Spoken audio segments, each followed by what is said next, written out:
West ইন্ডিজের সাথে টি-20 সিরিজটা জেতার পরে ভাই বাংলাদেশকে একদম সবাই মাথায় তুলে নাচতেছে। বাংলাদেশ যে আগে কি করছে সেটা মানুষ ভুলেই গেছে। সমস্যা নাই, বাংলাদেশের মানুষ অতি উৎসাহী, এটা করতেই পারে। কিন্তু যারা ক্রিকেটের সাংবাদিকতা করে বা ক্রিকেটের সাথে সংশ্লিষ্ট, তারা বলে যে ক্যাপ্টেন্সি দুর্দান্ত করছে লিটন দাসকে ধরেন যদি সে ফর্মে নাও থাকে তাও ক্যাপ্টেন্সি কোটায় খেলানো উচিত, এরকম কথা বলা হচ্ছে। তো ভাই আসলে বাংলাদেশ টিমে কি ওই লাক্সারিটা আছে যে ধরেন ক্যাপ্টেন্সি কোটায় শুধুমাত্র একজন প্লেয়ার খেলবে? অন্য টিমের দিকে তাকান, ইন্ডিয়া, অস্ট্রেলিয়া, ইংল্যান্ড, প্রত্যেক টিমে দেখবেন ম্যাচ উইনার আছে, দুই একজন খেললে দেখবেন ম্যাচ ওরা জিতে যায়, ম্যাচ উইন করতে পারে। বাংলাদেশ কিন্তু এমন না। বাংলাদেশকে ম্যাচ জেতার জন্য মিনিমাম 5-6টা প্লেয়ার ভালো খেলতে হয়, তাইলে সে ম্যাচটা জিতে। তো এরকম একটা টিমে আসলে শুধুমাত্র ক্যাপ্টেন্সি কোঠায় কিভাবে আসলে খেলানো যায় তাকে? মোটামুটি তাইলে ভাই 10 জন নিয়ে খেলতেছি। একটা ফর্ম না থাকারও একটা সিস্টেম আছে ভাই, তার ফর্মের দিকে একবার তাকান।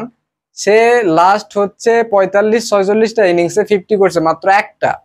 তারপরে ধরেন লাস্ট সিরিজই ধরি, সেখানে খালি ওডিআই আর টি-20 যদি ধরি, সেখানে 6টা ম্যাচ খেলে 2টা ডাক খাইছে। একটা ইনিংস মাত্র যেটা লাস্ট টি-20, ওইখানে শুধুমাত্র ডাবল ফিগারে যাইতে পারছে, তাও 14 রান মাত্র করছে। এই হয়েছে অবস্থা। এরকম একদম মানে এর থেকে খারাপ ফর্ম কারো হতে পারে না। এরকম একজন ক্রিকেটারকে শুধু ক্যাপ্টেন্সির জন্য বাংলাদেশ দলে টানার মতো আসলে যৌক্তিকতা আমি আসলে খুঁজে পাই না। আর একটা বিষয় হচ্ছে যে এই লিটন দাসকে ক্যাপ্টেন্সি নিয়ে একদম মাথায় তোলা হচ্ছে। বিশেষ করে রিয়াসাদ আজিমের একটা ভিডিও দেখলাম, সে বলতেছে ভাই লিটন দাস দুর্দান্ত ক্যাপ্টেন্সি করছে, তার জন্য ম্যাচ জিতছে। যাই হোক, সেখানে লিটন দাস কিন্তু ভালো খেলেনি। কিন্তু যদি পাকিস্তান সিরিজে ফেরত যায়, সেখানে ক্যাপ্টেন্সি করছে নাজমুল হোসেন শান্ত। 25 রানে না 26 রানে 6টা উইকেট পড়ছিল, সেখান থেকে হচ্ছে এই যে লিটন দাস এবং মেহেদী মিরাজ দুর্দান্ত ইনিংস খেলে ম্যাচটা জিতাইছে। সেইখানে ক্যাপ্টেন কিন্তু নাজমুল হোসেন শান্ত ছিল। সেইটাকে নিয়ে রিয়াসাদ আজিম বলতেছে ভাই শান্ত এখানে কি করছে? শান্ত কিছুই করেনি, পুরা ম্যাচ তো জিতালো হচ্ছে এই যে মেহেদী মিরাজ আর লিটন দাস দুর্দান্ত ইনিংস খেলে। এরকম কথা বলা হচ্ছে, ওইখানে ক্যাপ্টেন্সির কোনো ক্রেডিটই দেওয়া হয়নি এই রিয়াসাদ আজিম। পরে আবার এখন যখন লিটন দাস ক্যাপ্টেন্সি করলো টি-20তে, সে ভালো খেলেনি, একদম খেলেনি ভালো। এখানে জাকের আলী ভালো খেলছে, বাংলাদেশের বোলার গুলা ভালো খেলছে, সৌম্য সরকার ভালো খেলছে এরা।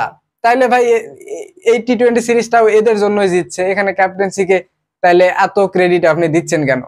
আসলে ক্যাপ্টেন্সি দিয়ে আসলে কিছু হয় না। ক্যাপ্টেন্সি আপনি যতই ভালো আনেন না কেন, ধরেন এই যে ধোনি এত বিশ্বসেরা ক্যাপ্টেন, তাকে যদি এখন কেনিয়া টিমের ক্যাপ্টেন্সি দিয়ে বলি যাও এখন ইংল্যান্ডের সাথে সিরিজ তুমি জিতে আসো বা অস্ট্রেলিয়ার সাথে জিতে আসো, সম্ভব ভাই? খালি ক্যাপ্টেন দিয়ে সম্ভব? বাকি যে প্লেয়ার গুলো আছে তাদেরকেও ভালো খেলতে হবে।